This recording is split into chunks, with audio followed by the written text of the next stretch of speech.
Hello tout le monde, alors je suis heureuse de vous retrouver pour cette deuxième vidéo où je continue de vous présenter des tarots et des oracles qui peuvent correspondre avec Samhain, avec Halloween, donc ce week-end. Donc, je vous présente en premier celui-ci, le Deviant Moon Tarot. Alors, c'est pas le vrai, c'est pas l'original. Hein. L'original, il est beaucoup plus grand, il y a un bouquin qui est avec. Ça, c'est des petits livres qu'on reçoit généralement sur Wish, qu'on peut trouver hein, sur ces sites-là. Voilà, alors moi je l'ai comme ça en attendant de plus tard me l'offrir le vrai. Donc voici le dos des cartes. Donc le dos est le même que sur le vrai. Hein. Ça ne change pas, hormis que dans ces petites boîtes, vous n'avez pas de livret explicatif. Et les cartes sont petites hein, par rapport à un tarot. Vous voyez, par rapport à ma main, bon voilà, les cartes sont plus petites. Mais finalement, j'aime bien parce que ça me permet de le mettre dans mon sac à main et de l'emmener où j'ai envie. Alors, je vais vous montrer quelques cartes. Alors ici, les cartes sont assez fines, mais je trouve qu'elles sont d'assez bonne qualité. Alors là, nous avons le monde. Donc là, je vous montre les différentes. Là, c'est le jugement. Je vais vous montrer quelques cartes. Hein. Ça, c'est la force. Donc, il est assez original. Hein. Le pendu. Il me fait penser un peu au film de Tim Burton, comme Les Noces funèbres, je crois que c'est son dernier dessin animé. Voilà, alors ça c'est la carte de la mort. Alors elle est particulière, la maison Dieu. Hein. Pas la maison Dieu, pardon, l'arcane sans nom. Voilà, elle peut être assez... voilà, avec ce pied qui écrase ce petit bonhomme, c'est cette mère en plus. Voilà, ça peut... Il y a des images qui peuvent être un peu... c'est le soleil. Comment dire, qui sont pas agréables, hein, qui peuvent être un peu choquantes. L'étoile, donc voilà la maison Dieu. Après, il faut aimer hein, le diable. Moi, je le trouve assez sympa, la tempérance, j'aime bien. Je trouve qu'il a un univers décalé. On est dans un autre monde. Ça, c'est le 8 de bâton, par exemple. Le page de coupe. Le 8 d'épée. Voilà, le roi de coupe. La reine d'épée. Voilà, bon, moi, j'aime bien. Alors après, il suit très bien le Rider-Waite. Hein, je ne sais pas, dans le livre, peut-être que dans le livre, on peut trouver peut-être des significations différentes par rapport à l'image. Hein. Voilà, donc je le range dans ma petite pochette. En plus, je suis contente. J'ai trouvé une jolie petite pochette. Je trouve que ça va bien avec. Alors maintenant, je vais vous présenter le tarot des sorcières, mais bien sûr, moi aussi, là, je l'ai en anglais, mais je sais qu'il existe en français. Alors, par contre, il n'est pas toujours en... On ne le trouve pas toujours, il n'est pas toujours en réédition. Hein. Je pense qu'il doit être assez difficile à trouver maintenant. Donc, c'est de Hélène Ducamp. Les illustrations sont de Mark Evans et c'était aux éditions... Alors, que je trouve les éditions... L'Evelyne. Voilà, c'est ici, la lune. Donc, il arrive dans une jolie boîte. Hein. Donc là, c'est aimanté. J'aime bien quand les boîtes, elles s'ouvrent comme ça. On va trouver le livre. Donc, c'est un gros livre. Je vais vous montrer. Et puis, voici les cartes à l'intérieur. Donc, il y a toujours ce petit ruban hein, pour tirer les cartes. C'est pas un tarot que j'utilise souvent, mais c'est un tarot qui est très bien pour... comment dire, pour Halloween. Hein. Alors, le livre, pardon. Donc, on a un sommaire, bien sûr, avec toute une histoire. Voici comment on va trouver, donc, ici, la carte, elle est représentée en grand. Elle fait une page entière, en noir et blanc. C'est dommage. En couleur, ça aurait été super. Mais bon. Et puis, on va avoir, donc, la description, ici, de la carte. Et à côté, on va avoir, bien sûr, le sens divinatoire à l'endroit et à l'envers. Et puis on a quelques associations également avec d'autres cartes. Hein, alors je ne vous le traduis pas, puisque bon là c'est en anglais, je ne l'ai pas fait. Voilà, je vous montre le livre, regardez, il est très épais. Hein. Donc si vous parlez l'anglais, c'est génial, vous allez vous régaler. Moi je vais essayer de le trouver en français. Donc je sais qu'à la fin on a donc un tirage des 4 éléments. Il y a des petits... je sais qu'on a un sort pour faire la protection. Donc ici avec quelques cartes. Ce qu'on peut dire, hein, je regarde s'il y a des exemples de tirage. Oui, alors il y a des exemples, mais voilà, tout est... Alors là, il y a le tirage à une carte, donc il n'y a pas de modèle, il n'y a pas de tirage. Hein. Il suffit de lire et puis vous allez comprendre que la carte, elle se pose à tel endroit, à gauche, à droite, en haut, en dessous. Ensuite, on a le tirage en trois cartes, hein, classique, passé, présent, futur. On a un tirage en 7 cartes, la signification avec un significateur hein, qu'on peut choisir soi-même. Hein. Donc on peut choisir un valet, un roi, une reine en fonction du personnage qu'elle représente. Hein. Voilà, c'est pas mal. J'aurais pu vous en parler un peu mieux s'il avait été en français. Bon, là, c'est en anglais. Alors, je vais remettre le livre ici. Je vais vous montrer les cartes. Donc, les cartes, elles sont très jolies. Voilà le dos. Il est superbe. Donc, les tranches sont blanches. Moi, j'avais commencé à les noircir. Et puis, voici le genre d'illustration. Donc, les cartes sont brillantes. Ici, on a le soleil. On a la carte du monde. La tempérance. Alors, c'est plus des photos, hein, on dirait des photomontages.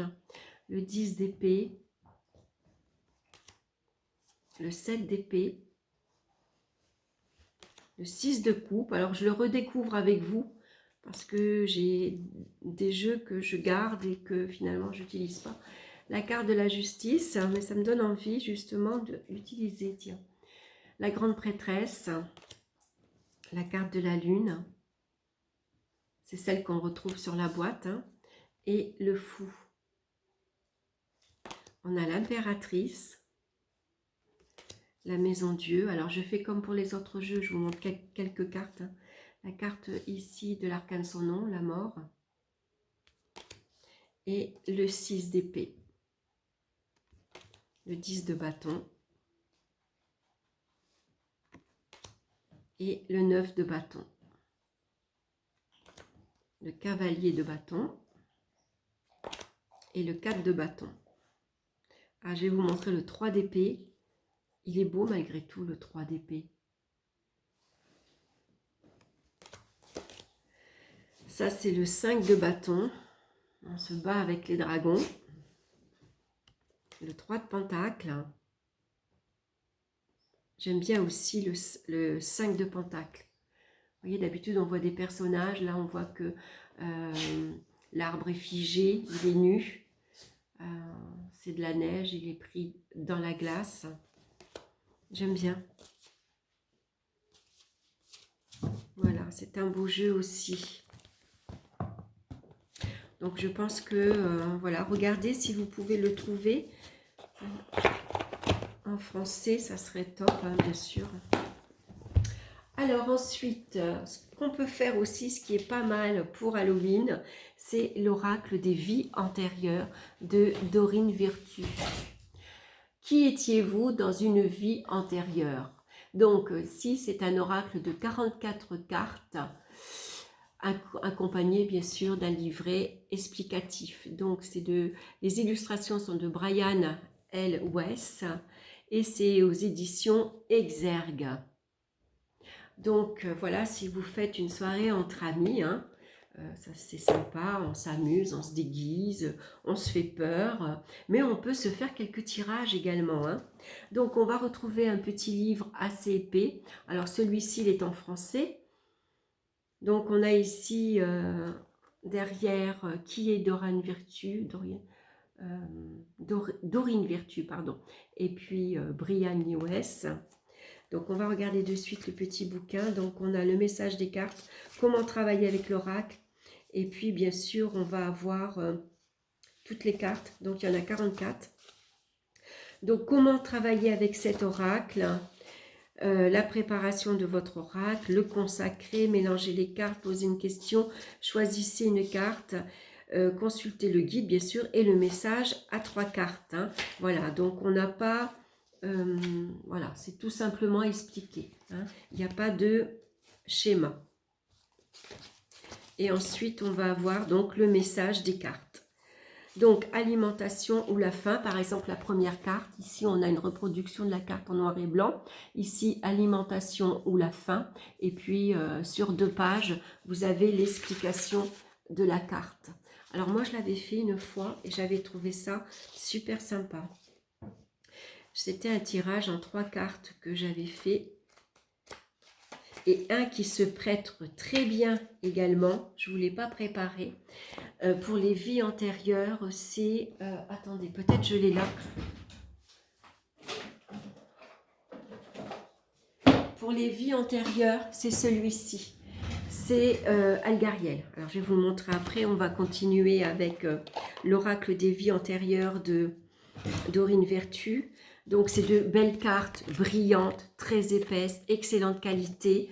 Voici le dos des cartes. Alors, ça brille parce que... voilà, je vais les mettre comme ça. Donc, c'est une porte. Elles sont dorées sur le côté. Et voici le genre d'illustration qu'on va trouver, donc scribe ou écrivain. Le navire. Alors, vous êtes entre amis, vous pouvez battre les cartes. Chacun choisit une carte, tire une carte au hasard. Et ça peut vous donner un détail, un élément sur votre vie, une de vos vies en tout cas antérieures.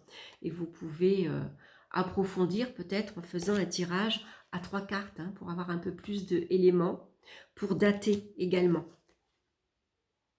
Le pardon, la mère, la figure d'autorité. J'aime bien ce jeu, guérisseur ou guérisseuse. La persécution ou l'inquisition, hein, donc là ici bien sûr sans doute que dans votre vie intérieure vous avez peut-être vécu à cette époque. Hein. D'ailleurs on va regarder dans le livre, alors par contre ces cartes ne sont pas numérotées, alors on va regarder comment elles sont donc en début de page. Donc là, elles sont toutes ici inscrites. Hein, et il y a le numéro de la page ici à côté. Donc c'est la page 92 par exemple. Pour cette carte-ci. Donc le fait d'avoir tiré cette carte est une confirmation de vos doutes.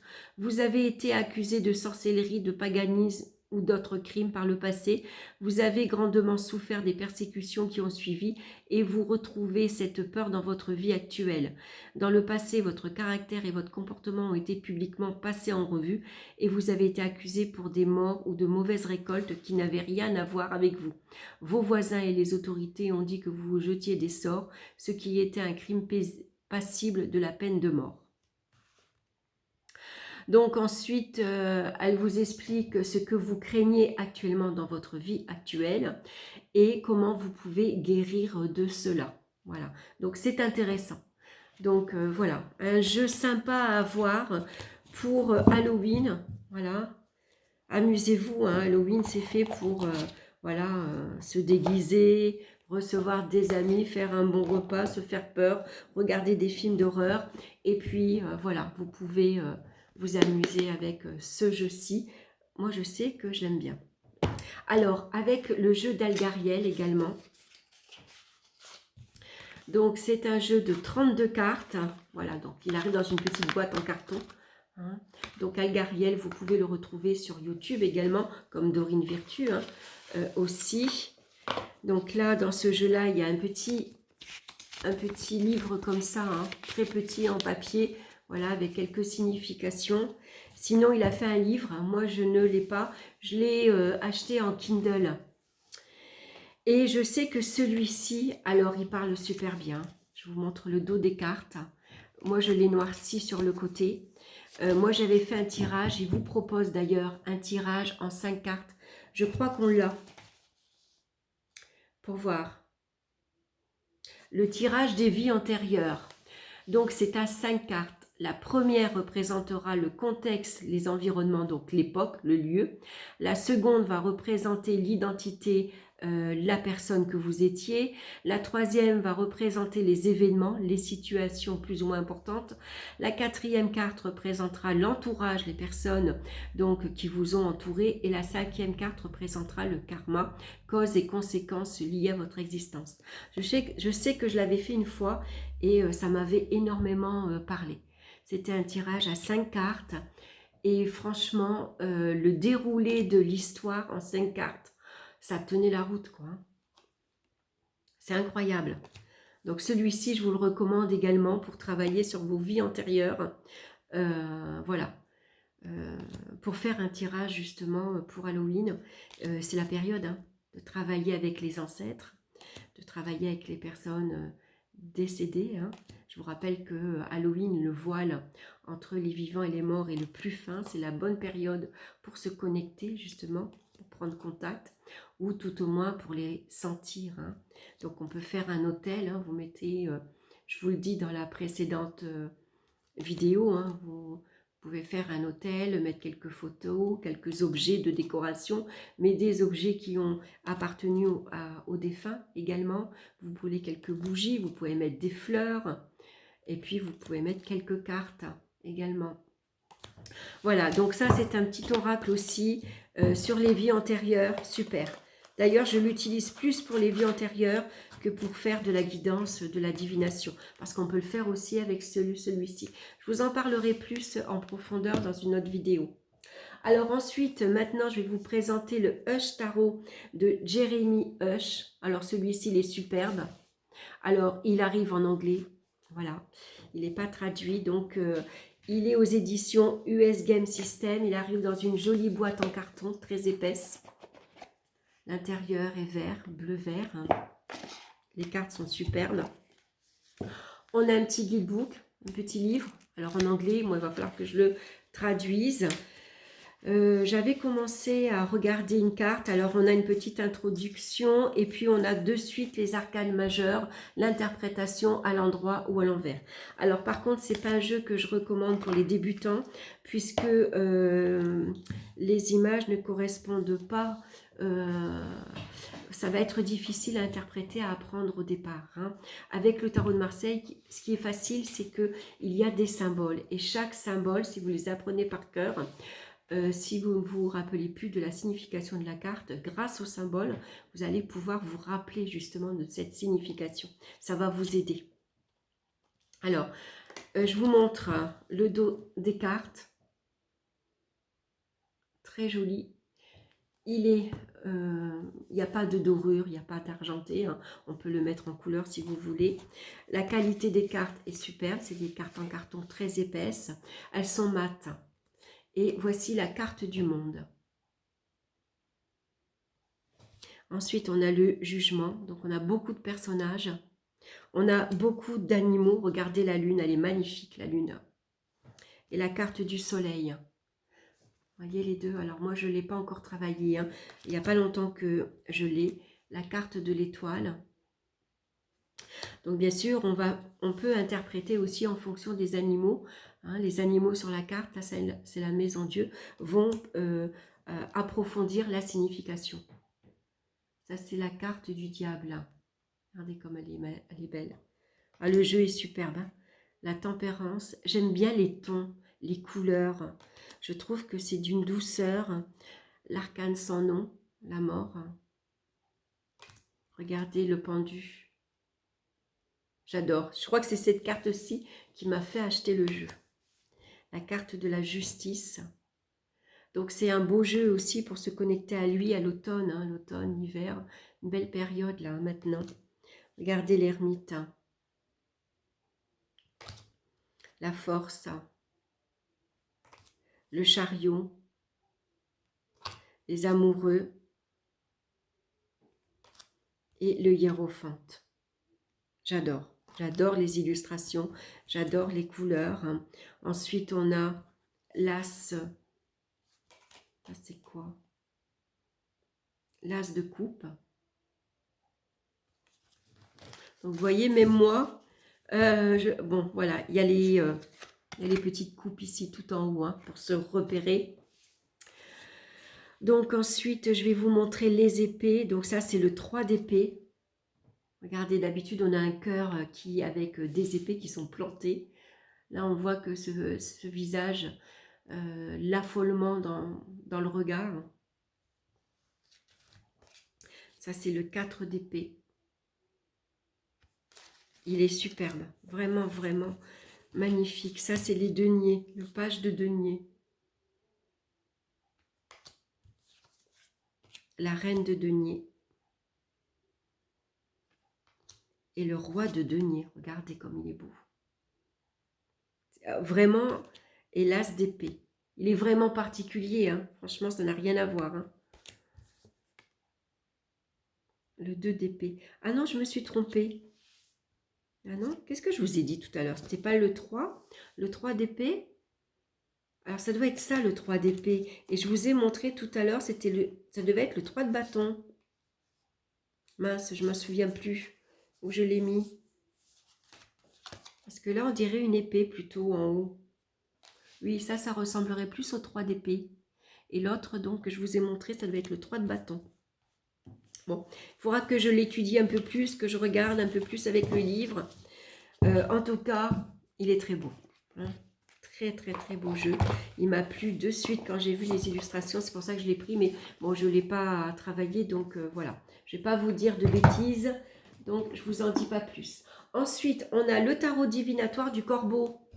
Alors, ça, c'est génial. Hein, pour Halloween, c'est exactement celui qu'il faut. Donc, il est en orange et noir. Donc, l'interprétation de Maggie nous emmène plus profondément et plus loin parmi les archétypes puissants des cartes et dans notre propre âme. Donc, il est de Barbara Moore, qui est la créatrice et auteure du tarot Steampunk. Alors, celui-ci aussi, j'aimerais bien le trouver, mais il n'est pas toujours disponible. Alors, c'était aux éditions Contredire. Et c'est de Maggie Stiefwater, si je le prononce bien. Bon, vous allez le voir à l'envers. Voilà, c'est un peu dommage. Donc, il arrive dans une boîte, regardez, en orange, donc la couleur d'Halloween, hein, dans une petite pochette. Et on a en fond, toujours en orange, un gros livre. Alors, celui-ci, j'avais commencé à lire, j'ai mis mes petits post-it. Il est génial parce qu'il est en français.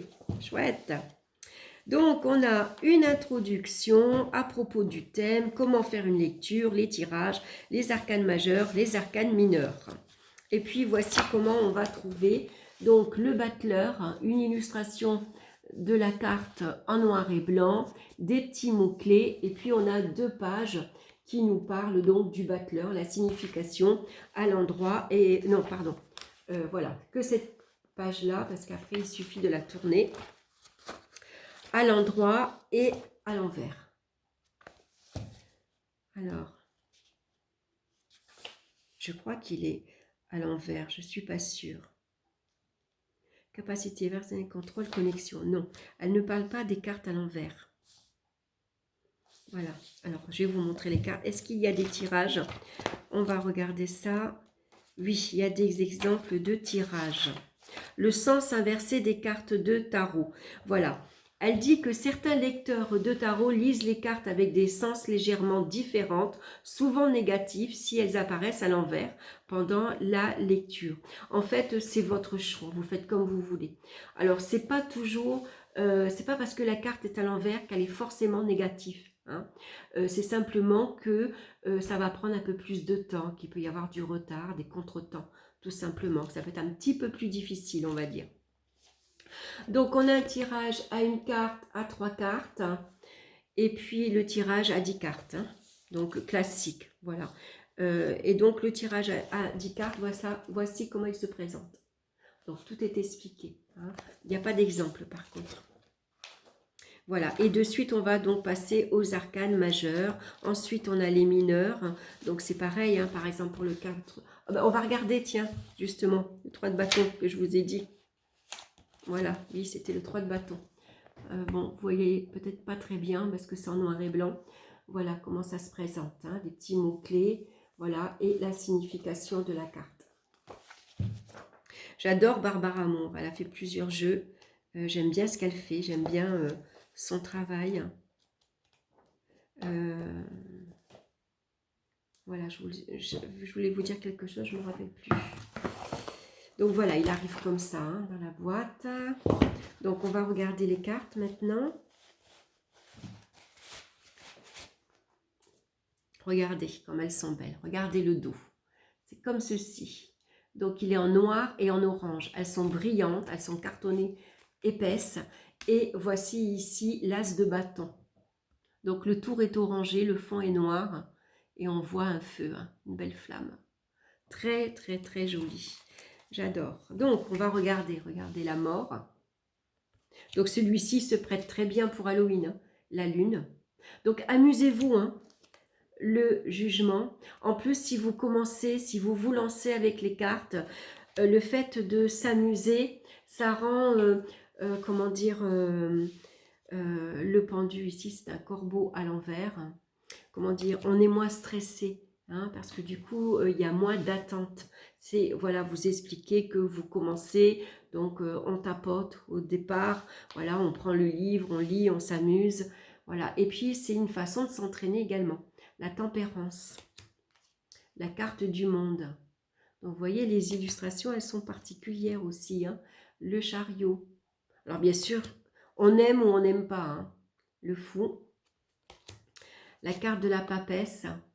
Je vous la montre en haut parce que ici en bas, là, il y a un reflet. Je ne sais pas d'où il vient, j'ose pas éteindre, sinon on ne va plus rien voir.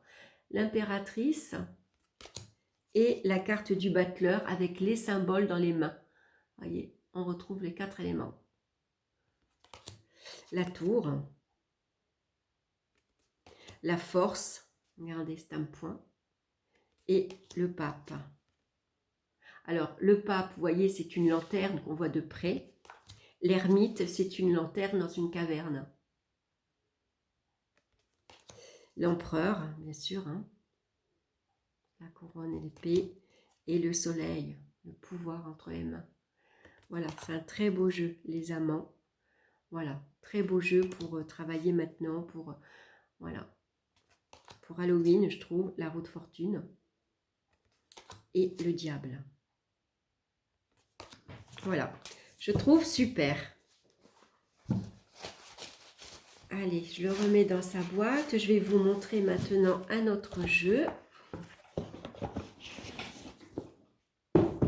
Alors, celui-ci, le Literaby, non, le Literary, bon, Oracle, Witch, bon, vous avez compris, il y a des sorcières, vous savez que l'anglais et moi, hein, c'est pas le top. Donc, celui-ci, c'est aux éditions que je trouve, il est Clarkson Potter, je crois que c'est ça, que je dise pas de bêtises, attendez, je vais regarder, sinon je regarderai à l'intérieur. Alors, il est de Tesia Kitaskaya, excusez-moi si je le prononce mal, et les illustrations de Cathy Oran. Donc, c'est un deck de 70 cartes. Alors, la boîte est jolie, hein. Donc, il s'ouvre un peu comme un livre. Donc, on va avoir un petit livret à l'intérieur. Il y a mon petit papier qui tombe. Voilà, je vais vous le montrer. Et ensuite, on retrouve les cartes comme ceci. Alors, les cartes, elles sont très, très grandes, hein. Par contre, j'aime bien les illustrations. Alors, ma carte du jour, par exemple. Ah oui, j'avais traduit.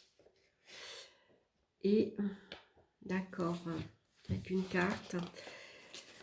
Alors, bien sûr, le livre est en anglais. Il n'y a pas grand-chose, si ce n'est qu'on a un tirage à une carte et à 2 cartes. Donc, on a la reproduction de la carte ici en couleur, avec ici un exemple de tirage. Alors ça, c'est pas mal. Bien sûr, à traduire avec Google Traduction. Ici, on a un tirage à 3 cartes, passé, présent, futur. Voilà, elle vous explique hein, ce que veut dire. Et puis de suite, on va passer aux cartes. Voilà, donc voilà comment ça se présente. On a les cartes en photo, donc c'est très bien. Moi j'aime bien quand elles sont en couleur parce qu'on les repère bien. Et puis quand on a un moment dans la voiture, on va à un rendez-vous, on attend dans la salle d'attente, on n'est pas obligé de prendre les cartes. Le petit bouquin suffit. Voilà, vous pouvez mémoriser la carte. Et on a un petit texte. C'est très très court. Hein. Donc, bon, moi je l'avais feuilleté comme ça. On a un peu d'autres cartes fond jaune. Donc bien sûr, vous voyez, avec quelques symboles, on a la pomme, on a quelques chaudrons, on a un petit chat. Voilà, on a un œil, un serpent. Bon, j'aime bien. Voilà, bon, après, il n'est pas traduit. Donc, je vais vous montrer les cartes. Par contre, je vous montrerai après, je vous expliquerai mieux. Donc, voici le dos des cartes. Donc, elles sont en carton, mais on dirait qu'elles sont un peu plastifiées. Et on a beaucoup de personnages. Hein. Alors, je vous montre quelques cartes. Comme ceci, et puis je vais vous montrer le livre parce qu'il y a un livre qui est associé au jeu. Donc on a la tamée, on a la maison, un petit hérisson, on a Sylvia Plath. Donc il y a beaucoup d'écrivains et d'écrivains femmes. Marie Shelley, justement, le volcan. Alors, je ne sais pas si je vous ai montré, voilà, elles sont blanches hein, sur le côté. Donc, il y en a 70. Angela Carter. On a Anne Carson. Octavia Butler. Donc, elle vous dit qui c'est. Hein. Ah, voilà, Émilie Brontë. J'adore. Elle est où ma boîte? Oh, je l'ai mise. Ah, bah voilà, c'est Émilie Brontë qu'on retrouve sur la boîte. Donc, on a ça, le pan, on a un pendu, on a des petits champignons. Qu'est-ce qu'on va avoir d'autre? On va avoir Alexandra Pizzanik. Excusez-moi si je prononce mal. Hein. Je sais que c'est pas toujours agréable, je comprends. Les élixirs, le serpent, il va falloir que je prenne des cours d'anglais. Et pourtant, j'étais très bonne en anglais quand j'étais jeune. J'adorais ça. Puis après, j'ai pas pratiqué et malheureusement, ça se perd. Anaïs Nin, Emily Dickinson, Charlone Perkis Liman et Janet Pham. Alors, pour voir moi l'exemple avec le loup, l'exemple 2, donc le loup vous fait signe de rentrer chez vous. Qui êtes-vous quand personne d'autre n'est là? Recherchez la solitude, le type spacieux qui se sent réparateur et un peu sauvage. Faites une longue promenade, courez dans le sens du hurlement. Alors, c'est vrai que le problème, c'est que quand c'est en anglais, des fois, la traduction, elle n'est pas toujours évidente.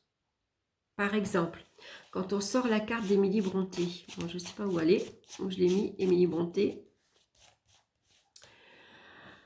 Quand on tire par exemple la carte d'Émilie Brontë, hein, c'était elle, voilà je ne la retrouve pas là, je l'ai mélangée. Par exemple, cette carte vous demande d'examiner votre relation à l'imagination, envie de jouer avec plus d'imagination pour plonger dans un projet créatif ou regarder le familier pour voir quelque chose d'étrange. Ou peut-être que vous êtes caché dans vos fantasmes, en idéalisant un partenaire potentiel ou en rêvant à l'avenir sans que ce petit espoir ne prenne la moindre mesure pour atteindre vos objectifs. Voilà, ça vous donne un exemple de guidance que vous allez trouver. Donc, là, on a le livre, donc le livre pour célébrer les magiciennes de la littérature, parce que on va trouver beaucoup d'écrivains femmes dans cet oracle. Hein. Donc, 30 ensorcelantes écrivaines qui ont marqué leur époque, reconnues ou injustement oubliées, illustrées et racontées dans toute leur puissance. Donc, c'est édition autrement, celui-ci. Hein. Et la préface est de Chloé Delhomme. C'est traduit de l'anglais, d'accord, par Cécile Roche. Ok, donc là, on a un très joli livre. Donc, par contre, en français. Donc là, on a un sommaire avec tous les écrivains qu'on va retrouver. Donc on a des écrivains français, anglais, jamaïcains, du monde entier en tout cas. Hein. Donc ici, une préface avec, bien sûr, ces écrivains, ce sont des sorcières. Hein. Donc la première, c'est Émilie Brontë, romancière britannique recluse de 1818 à 1848. Donc voilà ce qu'on va trouver. Donc on a la reproduction de la carte en grand. Et puis ici, vous allez avoir un peu plus de signification de la carte. Donc, gardienne des Landes, du fantastique et des romances douloureuses. Donc, Émilie nettoie sa maisonnée. Donc ça vous parle de la carte. Hein. Que murmurent les fourmis à Émilie? Parce qu'ici, sur la carte, on voit qu'il y a des petites fourmis. Voilà. Donc, qu'est-ce qu'elle lui murmure? Émilie se fabrique un télescope de glace.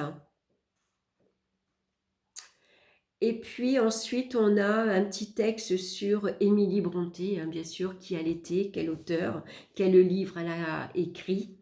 Et ensuite, on a quelques conseils de lecture et de films à voir également sur la vie de Émilie Brontë. Voilà, et on va voir ça. Ensuite, on va passer à Octavia Butler. Voilà, donc on va avoir un détail de la carte que représentent ces symboles, pourquoi elle a tout ça, qui elle était, qu'est-ce qu'elle faisait, quel écrivain c'était, les petits livres. Ici, c'est un petit résumé sur elle, les livres qu'elle a écrits, ou tout au moins qu'est-ce qu'elle a fait. Et puis, donc, l'interprétation, vous allez la trouver à l'intérieur de ce livre. Donc, il n'y a pas grand-chose quand même. Hein. Voilà, donc je vous montre d'autres cartes. Hein, qu'on trouve un peu plus grand. Donc je trouve que le livre il est intéressant et c'est bien de l'avoir avec ce jeu-là. Hein. Après je ne l'ai pas beaucoup travaillé non plus, ça fait pas longtemps non plus que je l'ai. Donc je ne l'ai pas beaucoup travaillé. Donc voilà. En tout cas, voilà, à l'intérieur du livre, hein, ici il y a un exemple à une carte. Voilà. Elle vous explique qu'il suffit de traduire. Donc, vous allez comprendre comment on interprète la carte pour une carte et puis pour 3 cartes. Comment on va interpréter ces 3 cartes et comment on va les relier entre elles. Hein. Alors, c'est court, mais ça donne déjà une petite idée. Après, quand vous avez l'habitude des jeux et d'oracles, voilà, ça vient un peu plus. Hein. Mais en tout cas, il est beau. C'est un beau jeu. Voilà, donc je regarde ma vidéo, je peux vous présenter un autre jeu également. Donc, celui que je vous ai présenté dans la première vidéo, où je l'ai rangé. Non, c'est pas celui-ci. C'est celui-ci, je vous ai présenté le Raven's Wand Oracle. Celui-ci, il est tiré d'une trilogie. Hein, c'est l'histoire d'une sorcière voilà, qui veut transmettre, bien sûr, son savoir. Et il y a un jeune qui va essayer de la protéger parce que, bien sûr, on veut essayer de la tuer. Voilà, donc ça, c'était à partir d'une trilogie. Je n'ai pas les livres. Par contre, celui-ci, je l'ai, je vais vous montrer, c'est la Maison de la Nuit. Alors moi, je l'ai en anglais, bien sûr. Hein, et c'est pareil, cet oracle, il a été créé à partir d'une histoire, d'une trilogie. Donc, je vais vous en parler. C'est marqué, voilà, c'est pareil, hein, c'est la Maison de la Nuit. Voilà, donc celui-ci, pareil, il est en anglais, je ne l'ai pas beaucoup traduit. Par contre, il est facile d'utilisation, il est facile pour comprendre. Donc, il arrive dans cette jolie boîte. Hein. Alors, je vais vous dire, donc, les éditions. Alors, Potter Steel et Casse Colette Baron-Reed, qui l'a donc produit ou qui l'a illustré. Donc, c'est un oracle de 50 cartes. Je regarde si je trouve la maison d'édition. La maison d'édition, c'est Potter Steel. Voilà, bon, je ne connais pas. Donc, les illustrations, c'est de Jenna de la Gotargia. Et puis, bien sûr, on a Il est également de Colette Baron-Reed, hein. Elle, on la connaît, elle a fait plusieurs oracles. Donc voilà le petit guidebook. Donc on a une présentation de l'illustratrice et de l'auteur. Donc voilà, on a un sommaire ici. La présentation, les cartes sont numérotées, on va pouvoir les retrouver par les pages également. Je ne sais pas s'il est sorti en français. Donc j'avais traduit un petit peu, que je retrouve mon petit papier que j'avais préparé. Donc en fait, c'est tiré donc de cette histoire, hein, qui nous parle d'une romance paranormale et fantaisie, hein. Ça va nous parler donc, c'est une école de vampires en fait qui a été créée tout simplement, et ça raconte l'histoire d'une reine vampire immortelle. Alors elle s'appelle Sgiach, si j'arrive à le prononcer, hein. Donc quand elle sort que la nuit, bien sûr, quand le jour elle dort, et quand elle s'abandonne donc à la paix de la noirceur donc de la nuit pour elle, hein, elle entre dans le royaume des rêves, mais elle s'aperçoit que quelque chose a changé. En fait, elle va errer dans un monde entre deux mondes. Et donc, c'est la déesse de la nuit, Nyx, qui va l'appeler, hein. Donc, à travers ce rêve, cette déesse va la guider, parce qu'elle vit sur une île, à un endroit, elle va la guider à un endroit bien précis où il y a un mur magique. Et à cet endroit-là, elle va trouver un emplacement et elle va retrouver des objets anciens. Et elle s'aperçoit que donc elle est la fille de la déesse Nyx et elle lui laisse son savoir, tout simplement, hein. Donc elle va retrouver plusieurs objets magiques. Et donc, elle va comprendre qu'il faut qu'elle construise donc une école. Donc, cette école de vampires sert à envoyer des conseils au monde des mortels, parce que le monde a besoin de sagesse et d'amour. Voilà, voilà l'oracle. Alors, est-ce qu'on a des exemples de tirages? Alors, par contre, on a beaucoup d'exemples de questions. Alors, c'est pareil, alors je les ai traduits. Donc, on a beaucoup de questions. Donc, si vous parlez anglais, c'est super. Donc, par exemple, que se passe-t-il dans cette situation? Qu'est-ce que je ne vois pas ici? Comment cette situation progressera-t-elle? Quel futur me réserve cette connexion si je me connecte avec un tel? Que puis-je attendre de cette situation? Que faire dans cette situation? Que dois-je savoir aujourd'hui? Voilà. Donc, c'est pas mal. Il y a beaucoup d'exemples de questions. Ensuite, on a un tirage à une carte, à 3 cartes. Alors, il n'y a pas de... comment dire? Il n'y a pas d'exemple de tirage, hein. Tout est écrit, donc il va falloir tout traduire. Voilà.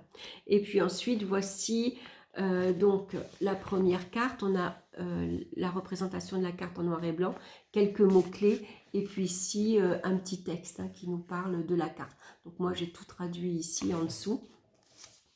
Donc par exemple la première carte, voilà, je vous la montrerai. On a ça pour toutes les cartes, hein. Alors moi j'ai écrit sur mon livre, bien sûr. Voilà la carte du choix, vous voyez. Voilà quelques petits mots-clés, et moi j'ai rajouté quelques petits mots-clés, voilà, que j'ai traduits pour voilà, accéder plus facilement au sens de la carte. Alors, les cartes, elles arrivaient, normalement, je vous montre le dos. Donc, elles sont belle qualité, brillantes. Alors, normalement, elles sont pointues ici, elles sont carrées, mais elles étaient trop pointues. Elles étaient blessantes même. Alors, moi, avec un petit appareil qu'on trouve à Action, hein, voilà, je les ai tout simplement arrondies, hein. Donc, voilà, elles sont belles, et puis, elles sont argentées sur le côté. Alors bien sûr l'argent après ça bouge, et puis bien sûr comme je l'ai coupé, j'ai pris un feutre argenté et j'ai essayé voilà, de remettre un petit peu d'argent. Donc voilà les cartes que l'on va retrouver. Donc on va retrouver des personnages bien sûr, hein. Le chaos, la force. J'aime bien ce jeu. Je l'avais pas mal utilisé à une période. Je l'utilise plus maintenant. Enfin, il y a longtemps que je ne l'ai pas utilisé. C'est pour ça que je l'ai sorti d'ailleurs. Et je trouvais que il avait de bonnes significations. Il parlait bien. Voilà, la maison de la nuit.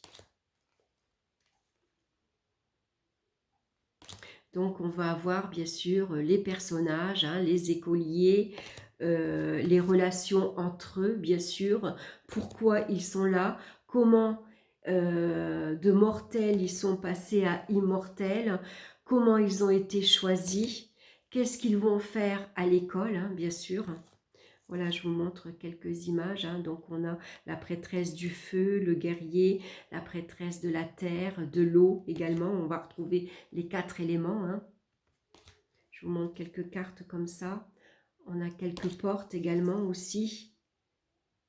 Voici encore un personnage. Je vais vous parler du livre maintenant. La maison de la nuit, marqué. Donc, celui-ci, donc ça c'est Pocket Jeunesse, hein, c'est de donc Christine Cast. Hein, Christine Cast, donc c'est celle qui s'est associée avec Colette Baron-Reed pour créer cet oracle. Hein. Donc, dans un monde qui pourrait être le nôtre, vit Zoé Redbird, une adolescente presque comme les autres. Un soir, après les cours, un jeune homme inquiétant s'approche d'elle. Soudain, il la désigne du doigt et lui dit « Zoé, ta mort sera ta renaissance. Ton destin t'attend à la maison de la nuit. » À ces mots, une marque mystérieuse apparaît sur son front. Zoé est terrifiée, mais elle le sait. Elle doit intégrer le pensionnat où sont formés les futurs vampires pour y réussir sa transformation ou mourir. Voilà. Donc, c'est génial, c'est bien.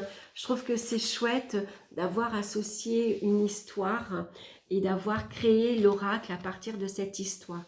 Donc, c'est vrai qu'en prenant le livre, en le lisant, finalement, on s'accapare mieux et on comprend mieux, on découvre mieux les personnages, bien sûr. Hein.